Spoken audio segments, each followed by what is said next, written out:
길이라 하셨더라. 아멘. 요셉 이야기를 함께 나누게 된 게 벌써 오늘이 네 번째 이야기를 나눕니다.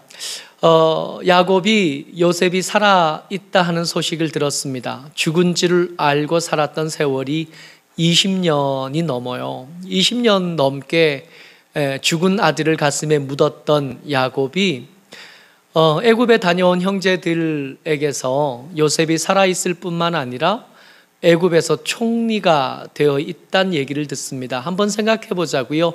총리도 그냥 총리 아니잖아요. 어쩌면 역사상 가장 지혜로운 총리일 거고, 역사상 가장 어려운 때에 애굽을 살려낸, 그래서 형제들이 이 요셉을 뭐라고 부르냐 하면 그 땅의 아버지 요셉이라고 부릅니다.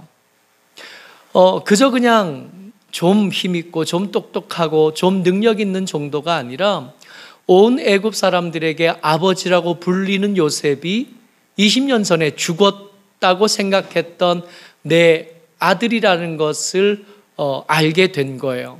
가죠. 얼른 가죠. 근데 애굽으로 내려가는 이 야곱의 발걸음이 그저 가벼울 수만은 없습니다. 왜냐하면 이 야곱이 지금 애굽으로 내려가기 그 전, 그 아버지 이삭 때에, 그 할아버지 아브라함 때에 하나님은 항상 애굽으로 내려가는 것에 대해서 부정적이셨거든요. 내려가지 말라 그러셨거든요. 우리가 아브라함의 일을 기억하잖아요. 그때도 기근이 들었고 지금처럼 말입니다. 아브라함이 애굽에 내려갔다가 부끄러움을 당하고 돌아온 일을 우리는 기억하는 겁니다. 이삭 때에도 기근이 들었어요. 이삭 때에도 기근이 들어서 애굽으로 내려가려고 길을 잡고 가다가 그랄 땅에 도착했을 때 하나님께서 이삭에게 나타나셔서 애굽으로 내려가지 말아라, 여기 머물러라 하셨던 곳이 그랄 땅인데, 그 그랄 땅에서 이삭이 하나님의 말씀에 순종해서 애굽에 가던 걸음을 멈추고 섰다가 그 해 100배를 얻어요. 그 근처에서 그랄의 난폭한 목자들과 다투면서 우물을 팠다가 쫓겨나고 우물을 팠다가 쫓겨나면서 여러 우물을 파고 그때마다 물을 얻습니다. 그리고 물 얻은 그곳에서 그랄 왕 아비멜렉과 불가침 조약까지 맺죠. 아버지 아브라함 때처럼 말입니다. 그리고 그 그랄 땅 물을 얻은 그곳의 이름을 부엘세바로 바꾼 거예요. 그 땅에 야곱이 한편으로는 애굽에 얼른 가야죠. 요셉 만나야 되니까. 게다가 기근이 지금 한 2해쯤 지난 것 같고 앞으로 5해가 더 남았으니까 그저 가지 않고 자기의 모든 소유를 다 데리고 갑니다. 마음이 바쁘기도 하고 걸음이 불편하기도 하고, 하나는 생각하면 멈춰야 되겠고 요셉 생각하면 얼른 가야겠고, 그런 걸음으로 애굽으로 내려가다가 아버지 이삭이 하나님을 만났던 곳 부엘세바에 잠깐 이 야곱이 그 함께 가던 형제들과 그 모든 소유들을 데리고 가던 그 걸음을 잠깐 멈춥니다. 46장 1절이요. 같이 읽어요. 시작. 이스라엘이 모든 소유를 이끌고 떠나 부엘세바에 이르러 그의 아버지 이삭의 하나님께 희생 제사를 드리니, 여기서 이 부엘세바라는 지명 자체가 이 야곱과 그 아버지 이삭, 그 할아버지 아브라함에게는 굉장히 중요한 의미가 있습니다. 이 부엘세바에서 처음 하나님께 희생제사, 하나님께 제사했던 사람이 할아버지 아브라함이었고요. 이삭은 특별히 부엘세바에서 제사를 드리면서 아브라함에게 하셨던 하나님의 약속이 있었잖아요. 내가 너로 큰 민족을 이루게 하겠다 하신 그 약속을 이삭이 처음으로 하나님을 만나고 그 약속을 받았던 자리가 바로 이 부엘세바예요. 그래서 이 부엘세바에서 야곱이 희생제사를 드리면서 그의 아버지 이삭의 하나님께라고 기록한 것은 특별한 의미가 있습니다. 하나님의 음성을 원하고 하나님의 인가를 원하는 거예요. 지금 애굽으로 가잖아요. 마음이 불편하다고요. 그럴 때 하나님께 여쭙는 겁니다. 하나님, 요셉을 만나러 가는 자리지만 이 길을 계속 가도 되겠습니까? 하나님께서 우리 아버지 이삭을 이 자리에서 만나 주셨던 것처럼 오늘 내가 하나님께 예배할 때 이삭의 아버지 이삭의 하나님께 희생 제사를 드릴 때 오늘 내게 만나 달라고. 여러분, 야곱에게는 이런 경험이 있었어요. 아버지 집에서 형 에서의 등살에 못 이겨서 쫓겨나듯이 나올 때 라반의 집으로 향해서 갈 때 베델에서 그래서 거기서 하나님을 만났던 경험이 있잖아요. 그 경험을 기대하면서 예배합니다.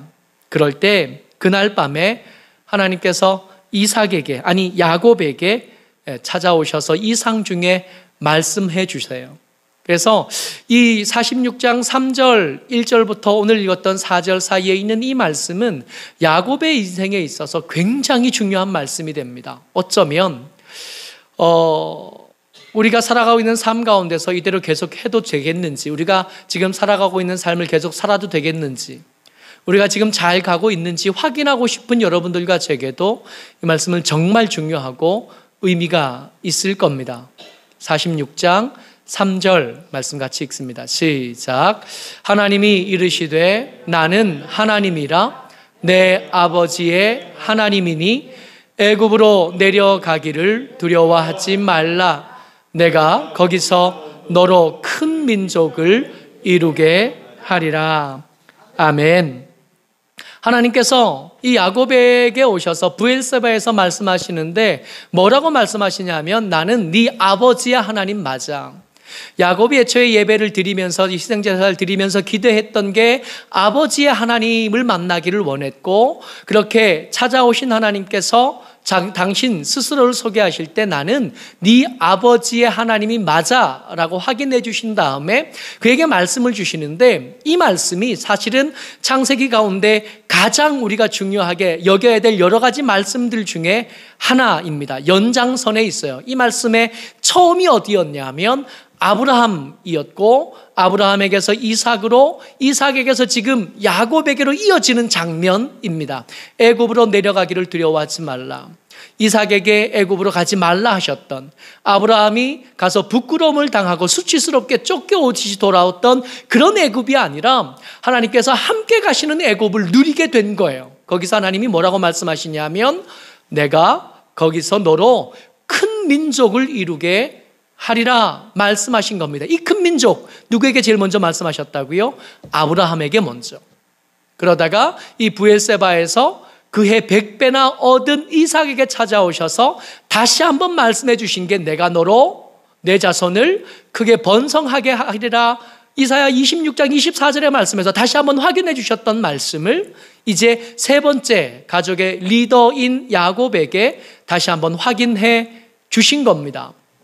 오늘 설교의 제목이 능선에 올라서야 보이는 것입니다. 제가 최근에 이제 여러 가지 운동을 하다가 최근에 제가 이렇게 주목하여 보는 운동이 등산이거든요. 산에 자주 가요. 혼자 가니까 재미없어가지고 가족들도 꼬시고 옆에 집사님들도 꼬셔가지고 산에 같이 가자고 열심히 꼬시는데, 최근에 지금 비가 그쳤지만 비가 자주 왔잖아요. 오전에 이제 교회에 앉아서 이것저것 준비하고 말씀 준비하고 있다가 오후가 되면 이제 졸릴 때쯤 산에 갈 생각을 해요. 그래서 집에 가서 아이들 집에 있으니까 산에 가자고, 어떨 때는 5만 원 줄 테니까 산에 가자고 도 해봤어요. 그래도 안 가요. 근데 이게 산에 가서 억지로 산에 그렇게 꼬셔라도 가서 보면 특별한 게 있거든요. 이 산에 오르기 전에 비탈길을 지날 때는 하늘도 제대로 안 보여요. 나무에 휩싸이고 지쳐서 길에 이렇게 파묻혀 있다가 이렇게 능선에 이렇게 올라서면 거기 가서 보면 기가 막힌 것들이 있습니다. 구름이 많이 낀 날에는 구름이 바람에 이렇게 휘쌓여서 이렇게 지나가면서 능선을 이렇게 넘어가는 모습이 얼마나 아름다운지 몰라요. 평소에는 덕천동만 보고 살다가 능선에 거기서 올라서면 광안리가 보이거든요. 가끔씩 대전에서 손님들이 오면 목사님이 있는 곳에서 해운대가 얼마나 먼지를 물어요. 어마어마하게 멀어요. 차로 가도 1시간도 넘게 걸리거든요. 막히면 기약도 없는데. 그런데 그 멀리 있던 해운대가, 광안리가 뻔히 눈앞에 보이는 거예요. 얼마나 좋은지 몰라요. 요즘 또 공기가 좋아서, 날씨가 좋아서 하늘도 얼마나 파랗고 구름도 얼마나 예쁘고 능선에 올라서면 보이는 겁니다. 지나온 길이 보이고 앞으로 가야 할 길이 가늠이 되는 거예요. 지금 하나님께서 아브라함에게 약속하셨던 큰 민족의 약속이 지금 야곱이 이 애굽으로 내려갈 때까지 지금 시간이 얼마나 지났냐면 215년이 지납니다. 여러분, 말이 좋아 215년이지 215년 동안 그 큰 민족에 대한 열마가 어떻게 됐는지 아세요? 아브라함이 75세에 시작한 여행이 175살 그 여행을 마칠 때까지 아들 하나, 손자 둘밖에 못 얻었어요. 100년이 지났는데 100년 만에 3명 된 거예요. 아들 하나, 손자 둘. 그러다가 야곱이 지금 애굽으로 내려가던 나이가 130살이거든요. 다 합쳐서 215년이 지났는데 70명이요. 우리가 잘 알잖아요. 애굽에 내려갔던 야곱의 후손들 70명이었다고 성경에서 분명히 기록하고 있거든요. 그러니까 하나님의 발걸음이 안 움직이는 것처럼 보이는 거예요. 도대체 하나님이 약속을 기억은 하시는지 말입니다. 도무지 이 산 비탈에 우거진 숲에 갇힌 것처럼 하늘도 안 보이고 지나온 길도 애매모호해졌고 앞으로 얼마나 더 가야지 될지 가늠도 안 되다가 이 브엘세바에서 야곱을 만나주신 하나님께서 능선에 올라서게 해주신 거예요. 어떻게 지금 일이 이루어져 가고 있는지, 하나님께서 그리신 큰 그림이 어떻게 진행되고 있는지 보여주신 겁니다.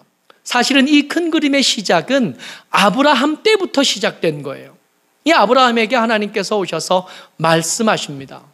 말씀하시는데 뭐라고 말씀하셨냐 하면 창세기 15장 13절 14절 같이 읽을 건데 같이 보시죠. 하나님의 큰 그림이에요. 하나님께서 아브라함과 그 후손들을 어떻게 큰 민족으로 만들어내실 건지에 대한 조감도입니다. 같이요. 시작. 여호와께서 아브라함에게 이르시되 너는 반드시 알라 내 자손이 이방에서 객이 되어 그들을 섬기겠고 그들을 400년 동안 내 자손을 괴롭히리니 그들이 섬기는 나라를 내가 징벌할지며 그 후에 내 자손이 큰 재물을 이끌고 나오리라. 아멘. 하나님께서 아브라함에게 보여주셨던 큰 그림입니다. 사실은 이 말씀을 들을 때 아브라함이 굉장히 마음이 조급해져 있던 때예요. 왜냐하면 하나님께서 내가 보여줄 땅으로 가자 그래서 데리고 나오셨잖아요. 75세 출발했다 그랬거든요. 75세 출발해서 도착한 땅, 가나안 땅은 어떤 땅이었냐면 기근이 있는 땅이었습니다. 거기서 살기가 힘들었어요. 그래서 자연스럽게 물을 찾아서, 풀을 찾아서 남쪽으로 가다 보니까 애굽에 도착했던 거예요. 그래서 애굽에서 부끄러운 일을 당하고 돌아오죠. 돌아와서 부자가 됐는데 부자가 돼서 이 조카 롯과 헤어지고 헤브론에 정착하게 됩니다.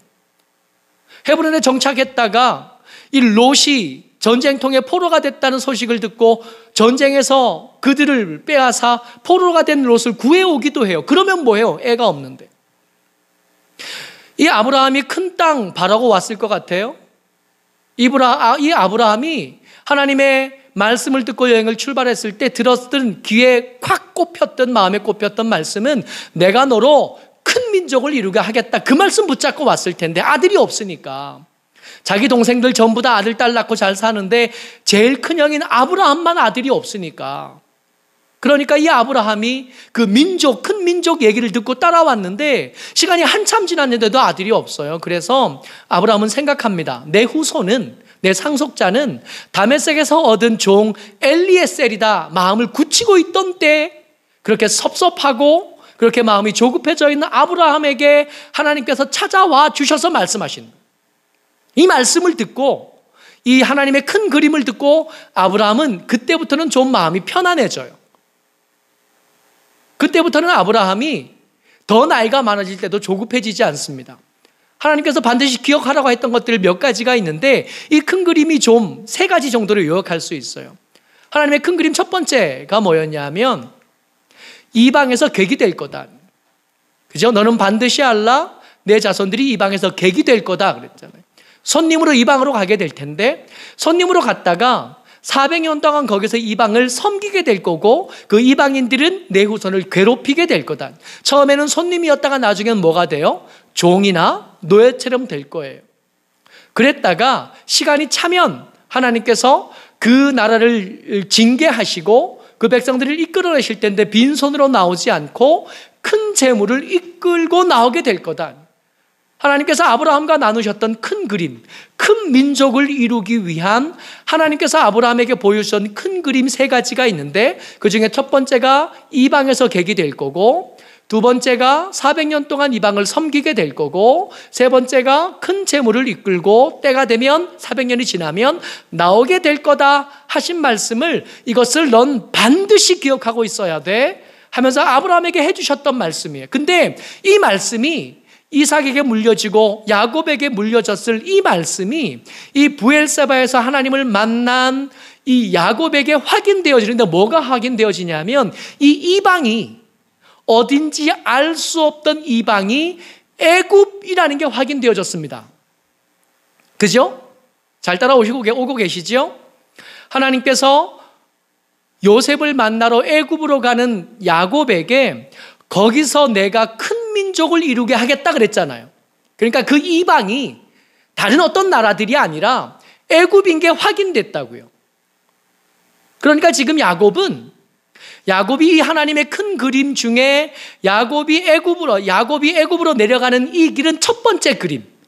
이방에서 객이 될 거다 하신 말씀의 성취인 거죠.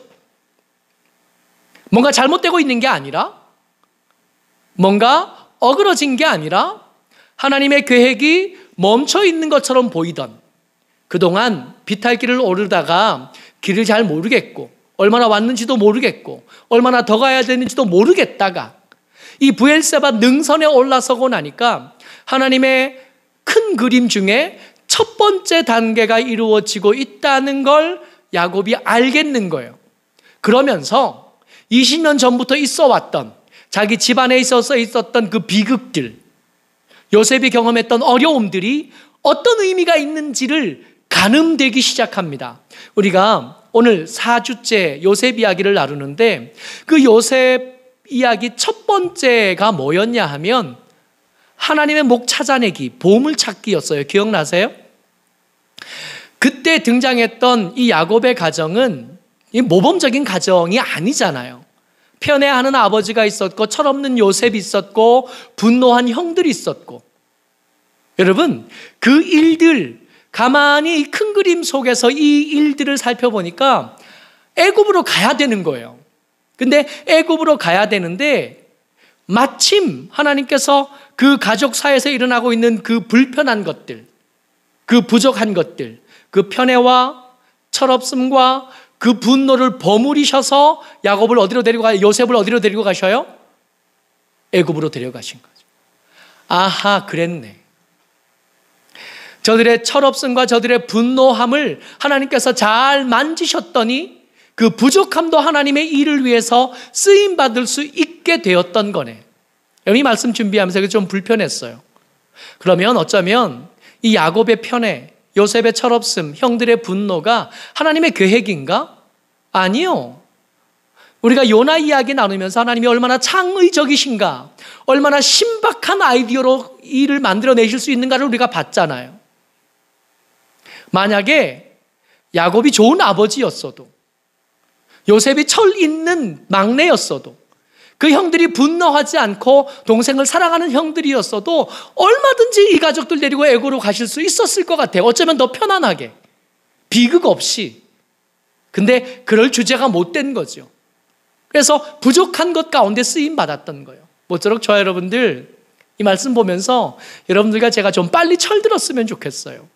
부족한 가운데도 쓰임 받아야 된다고요. 부족하다고 쓰임 받지 않는 것도 아니에요. 이왕이면 하나님의 은혜를 충분히 맛보는 것 가운데 쓰임받으면 얼마나 좋아요. 두들겨 맞으면서 쓰임받을 게 아니라 칭찬받고 복받고 그런 중에 쓰임 받을 수 있으면 얼마나 좋겠냐고요. 그렇게 요셉이 애굽으로 갑니다. 애굽으로 가는데 이 애굽에서 두 번째 객이 되어야 돼. 애굽에서 그러니까 이방에서 객이 되어야 되잖아요. 손님으로 가야 돼. 이 손님으로 가려면 여러분 기근 중에 7년의 기근 중에 지금 2년째가 진행됐다고요. 손님이 오는 게 반가울까요? 미울까요? 애굽이 직량을 많이 쌓아놓기는 했어요. 많이 쌓아놓긴 했으나 여러분 입이라는 게 덜면 좋은 거지 더해서 좋을 게 뭐 있어요? 어차피 농사도 못 짓는데. 어차피 인력도 필요 없다고요. 지금 농사 못 지으니까. 그러니까 그 군 식구들이 올 때 배척당하지 않고 손님이 되려면 그저 오면 안 되는 거예요. 그 애굽에 왔을 때 그를 맞아들여줄 권력자 하나쯤 필요한 거죠. 그 가족들이 애굽에서 잘 정착할 수 있는 기반이 필요한 거예요. 근데 노예로 팔려온 이 소년이 이 애굽에서 말도 통하지 않는, 게다가 목축업하는 사람들을 천시 여기는 애굽에서 지위를 얻는 일, 신뢰를 얻는 일이 이게 되겠냐고요. 사실 이게 되는 일이 아니라 안 되는 일인데 요셉이 신실하고 거룩하고 깨끗한 사람이었습니다. 그래서 이 요셉을 바라볼 때 이 사람에게 뭔가 맡겨도 속을 염려가 없다는 것을 보디발이 아는 거예요. 이들에게 뭔가를 맡겨놨을 때 이 일이 잘못될 염려가 없어요.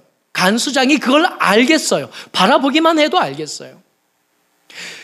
이 깨끗함, 요셉은 이 깨끗함으로 주변 사람들의 신뢰를 얻습니다. 심지어 범죄함의 중요한 증거, 확실한 증거인 겉옷이 그 유혹하는 여자의 손에 있는데도 보디발은 이 요셉의 결백을 믿었어요.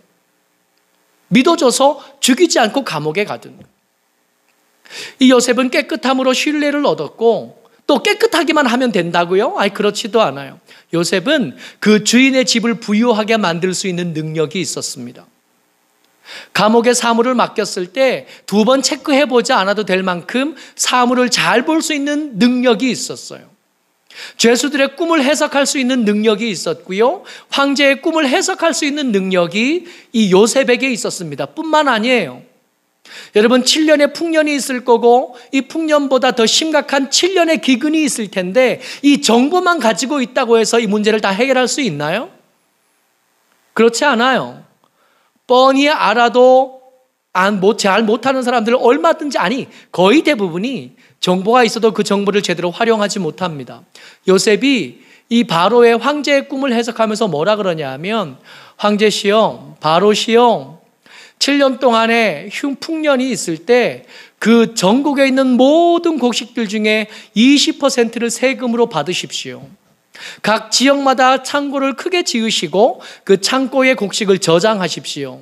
그 저장했던 것으로 7년의 기근을 준비한다면, 그렇게 지혜롭게 준비할 수 있는 사람을 뽑아서 세운다면 이 기근이 오히려 애굽에게 기회가 될 수 있겠습니다 하고 제안할 수 있는 능력이 요셉에게 있었다. 그렇게 그는 총리의 직을 얻습니다. 그래서 총리의 직을 얻어서 형제들, 자기 가족들을 애굽의 손님으로 맞을 수 있는 기반을 만들게 되는 거예요. 자, 이까지 준비가 됐어요. 근데 만약에 이 요셉이 형들을 향한 분노를 여전히 가지고 있고 형들을 향한 복수하는 마음을 아직 계속 품고 있다면, 형들이 그에게 왔을 때 단칼에 목을 베어버리면 일이 안 되잖아요. 하나님의 큰 그림이 뭐냐 하면 이 형제들 다 애굽에 도착해서 정착해야 되거든. 거기서 큰 민족을 이루어야 되거든요. 그래서 요셉은 애굽에서 배워야 될 게 있는데 뭘 배워야 되냐면, 그 형들, 나를 죽이려고 했고 나를 팔아버렸던 형들도 용서할 수 있을 만큼 인격이 커져야 돼요. 성장해야 돼요. 근데 여러분, 인격이 그냥 크나요? 그냥 우리가 더 좋은 사람이 돼요? 이 요셉의 출발을 우리가 알잖아요. 17살 때 요셉이 어떤 사람이었는지 우리가 알잖아요. 그의 민낯을 우리가 봤죠. 철없고 쓸데없이 말 많고 지혜 없고 그런 모습을 우리가 아는데, 그대로의 요셉이라면, 그 요셉이 총리가 된다면 가족들은 큰일 나는 거예요. 다 죽는 거예요. 하나님께서 그래서 그를 성장시키기 위해서 특별한 과정 중에 집어넣으십니다. 첫 번째 과정이 뭐냐면 물 없는 구덩이였고요. 두 번째 과정이 뭐였냐면 천대받는 지역에 가서 거기서 노예로 사는 거였고요. 죄가 없으면서도 죄수의 노릇을 하는 것으로 하나님께서 그를 푹 담그셔요. 그래서 그곳에서 알게 됩니다. 내가 얼마나 철없었는지, 내가 형들에게 얼마나 미운 사람이었는지, 우리 아버지의 부족한 게 뭐였는지 알게 됩니다. 그래서 자기의 부족함을 알게 된 이 요셉이 나중에 결혼하고 아들을 낳으니까 그 아들의 이름을 지을 때 뭐라고 짓냐 하면 나는 내 아버지 집에서 있었던 그 환난들을 잊어버렸습니다. 하나님께서 잊어버릴 수 있게 하셨습니다. 이제 그 마음속에 분노가 없어요. 막막한 그 이방의 객으로 살아가야 될 이 상황에 대한 불안함이 없어요. 둘째 아들을 낳으면서 이름을 에브라임이라고 짓습니다. 하나님께서 나를 그럼에도 불구하고 번성하게 하실 것을 나는 믿습니다. 용서할 수 있는 수준의 요셉의 인격이 도착하게 되는. 근데 용서는 항상 그렇잖아요. 용서를 하는 사람만 있어가지고는 상황이 이게 이야기가 우스워져요.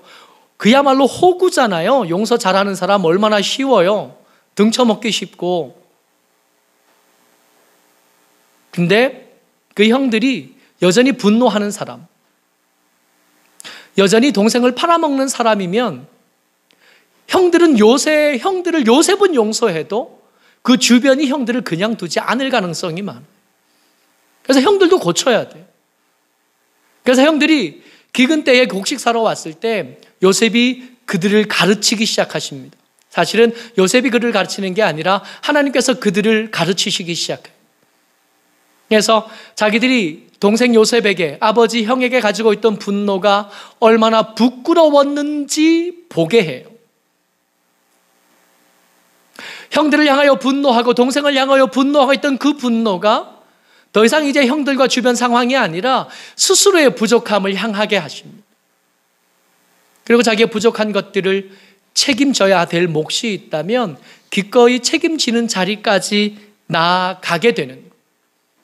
용서받을 자격을 얻습니다. 이제 보여요?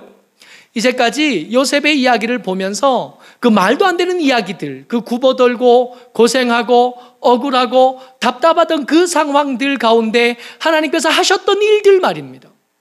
하나님께서 이 가족들을 이방에 객이 되게 하셔서 큰 민족을 이루게 하시는 하나님의 계획들이 지금 하나하나 이루어져 가고 있고 그 등장인물들을 하나하나 가르치고 계시고 그들을 성장하게 하고 계신 거예요. 이걸 야곱이 브엘세바에서 하나님 만나면서 확인한 겁니다. 하나님께서 애굽으로 내려가라 그래요. 이제는 불안함도 없고 그 무거웠던 발걸음, 복잡했던 발걸음이 이제는 가벼워질 수 있게 되어진 거죠. 46장 4절 말씀입니다. 시작.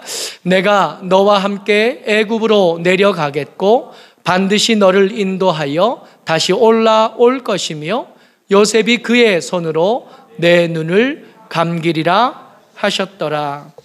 아멘. 여러분, 하나님께서 그리고 계시던 큰 그림이 있었고 야곱이 한 20년 넘게 자기 가정에 있었던 이 가슴 아픈 일들, 이 답답한 일들의 의미를 하나님의 말씀을 통해서 알게 되어졌습니다. 알고 나니까 그 걸음이 이제 답답하지 않아요. 이제 얼른 가면 돼요. 요셉 만나러 가면 되고 다음 일을 준비할 것들만 생각하면 되게 됐어요. 근데 여러분, 좀 미리 알면 좀 어땠을까요? 야곱이 이 일들에 좀 미리 알았으면, 요셉이 이 일들에 대해서 좀 미리 알 수 있었으면, 그랬으면 어땠을까 하는 생각이 들어요. 역사는 이 야곱과 그 가정에서 있었던 역사도 그렇지만 이 세계의 역사는 하나님의 이야기입니다. 히스토리잖아요. 그의 이야기. 하나님의 이야기가 역사인데 하나님께서 이 이야기들을 이끌어가고 계신다고요. 만약에 이 이야기들을 야곱이 브엘세바에서 봤던 것처럼 좀 큰 그림으로 우리가 볼 수 있다면 얼마나 좋을까요? 어차피 역사는 하나님의 뜻대로 움직여 갈 거고 하나님께 뜻대로 움직이는 그 역사의 흐름에 잘 탈 수 있으면 우리 인생이 얼마나 좀 편해질까요? 우리가 고민하는 것들의 거의 대부분이 해결될 수 있지 않을까요? 미로를 위에서 보는 것, 이게 아무리 미로가 복잡해도 위에서 보면 이게 별게 아니거든요. 위에서 보면 함정도 위에서 보여요. 막힌 길도 보이고 뚫린 길도 보이고 몇 번 왔다 갔다 하다 보면 아무리 복잡한 길도 순식간에 통과할 수 있습니다. 아이들이 보는 미로 책이 있어요. 미로 그림들이 있는 책들이 있는데 아이들 이 책 집에 사다 주면 이게 며칠 지나고 나면 이 미로를 찾는데요. 보지도 않고 찾아요. 순식간에 손가락. 내 미로 찾기가 쉬워서 그런 게 아니라 그 미로를 위에서 보고 있기 때문에 쉽거든요. 이 위에서 보다를 뭐라고 부르냐 하면 통찰력입니다. 그러니까 역사를 바라볼 때 우리 개인의 역사도 그렇고 세상에 움직이는 것도 그렇고 통찰력을 가지고 있으면 위에서 보이니까 고민 안 하게 되는 거야. 코로나가 언제 끝날지도 예상이 되는 거지. 우리의 가난이 언제 끝날지도 알겠는 거고 우리의 고통의 시간이 어떻게 되어지고 이것이 무슨 의미가 있는지도 통찰력이 있으면 알겠는 거죠. 근데 여러분 이게 말은 쉽지만 아브라함 때부터 하나님께서 그리신 이 밑그림, 이 큰 그림이 몇 년에 걸쳤다고요? 215년이에요. 우리 몇 년 살아요? 120년 괜찮으시겠어요? 얼마 전에 우리 할아버지 집사님하고 잠깐 만나서 신방하면서 잠깐 이야기를 나눴는데 앞으로 12년만 더 사시겠대요. 근데 그분 연세가 88이시거든요. 100살은 꼭 채우시겠나 봐. 말대로 될지어다. 근데 100년 남집 사는 우리가 215년을 어떻게 통찰하겠습니까? 정보가 있다 그래도 그거 실천하기 힘들고요. 그러니까 통찰력이 있으면 이 하나님의 이끄심에 거스르지 않고 잘 살아갈 수 있겠는데 이 통찰력이라는 게 사실 우리에게 생기기가 어려워요. 아니 거의 불가능해 보입니다. 이 통찰력은 안 될 것 같아요. 그렇다면 이제 대안이 뭐냐 하면 어떤 일이 생겨도 요동하지 않을 수 있는 큰 인격을 가지면 돼요. 모세를 향하여 성경이 뭐라고 부르냐면 땅의 모든 사람들보다 더 온유한 사람 모세라고 성경이 모세를 소개할 때가 있었거든요. 그러니까 여러 가지 분노할 만한 일이 생기고 요동할 만한 일이 생기고 흔들릴 만한 일이 생기고 유혹당할 만한 일이 생겨도 이게 온유한 사람, 그것을 다 품을 수 있는 온유함이 있다면, 품이 넓은 인격이 있다면 괜찮아요. 그 자리에 계속 머물 수 있거든요. 웬만히 흔들어서는 그 사람이 흔들리지 않아. 근데 한번 요셉의 인생만 놓고 생각해 보자고요. 형들이 나를 죽이려고 그래요. 그러다가 팔았어요. 말도 통하지 않는 천대받는 노예 신분으로 그 집에서 인정받기 위해서 얼마나 고생했을까요? 그 위험한 유혹에 내몰렸을 때 얼마나 두려웠을까요? 죄 없는 줄 알면서도 죄수의 신분으로 감옥에 갇혔을 때 그때 얼마나 억울하고 매일 밤이 답답했을까요? 그 죄수가 나와의 약속을 어기고 잊어버렸을 때 얼마나 막막했을까요? 요셉이니까 그게 되는 거지 우리 같았으면 그 중에 한 가지 일만 우리 삶에 일어나도 금방 우리 인격의 바닥 다 드러내고 그 밑에 가라앉아 있던 더러운 것들, 그 밑에 가라앉아 있던 분노들, 그 밑에 가라앉아 있던 억악한 것들 다 드러내고도 남았을 거예요. 그러니까 사실은 통찰력이 있으면 좋겠고 인격이 있으면 좋겠다 싶지만 이거는 어떤 사람들 얘기지 적어도 제 얘기는 아닌 거예요. 제가 보니까 우리 얘기도 아닌 것 같아요. 통찰력을 가질 만한 지혜 우리 중에는 없는 것 같고요. 모든 일을 품고 요동하지 않을 만한 인격 적어도 우리 중에는 없는 것 같아요. 그러다면 어떻게 살아요? 큰 그림을 볼 지혜도 없고 그 풍랑에서 버텨낼 인격도 없는데 그럼 어떻게 살아요? 여러분 기억하셔야 돼요. 통찰력도 없고 인격도 모자라다면 여러분 믿음 붙잡을 수밖에 없어요. 하나님께서 우리를 향한 선의를 가지고 계시다는 그 믿음 붙잡는 수밖에 없어요. 어차피 지혜는 없으니까. 어차피 내 인격으로는 이게 감당이 안 되니까 하나님의 선의를 가진 말씀을 붙잡는 수밖에 없어요. 그래야 이 역사의 소용돌이 가운데서 떠내려가지 않고 그 자리를 지켜내는 겁니다. 그래서 시편의 기자가 이 통찰력이 부족하고 그리고 인격도 모자란 우리 같은 사람들을 위해서 하나님 말씀해 주시는 시편 119편 105절 말씀입니다. 같이 읽어요. 시작. 주의 말씀은 내 발의 등이요 내 길에 빛이니이다. 엉뚱한 네 기분 따라가지 말고 뭐 붙잡아요? 발에 켜두신 빛, 주의 말씀 붙잡고 가라. 어줍지 않은 네 지혜 따라가지 말고 우리 삶의 길에 켜두신 하나님의 빛, 주의 말씀 붙잡고 살아가라.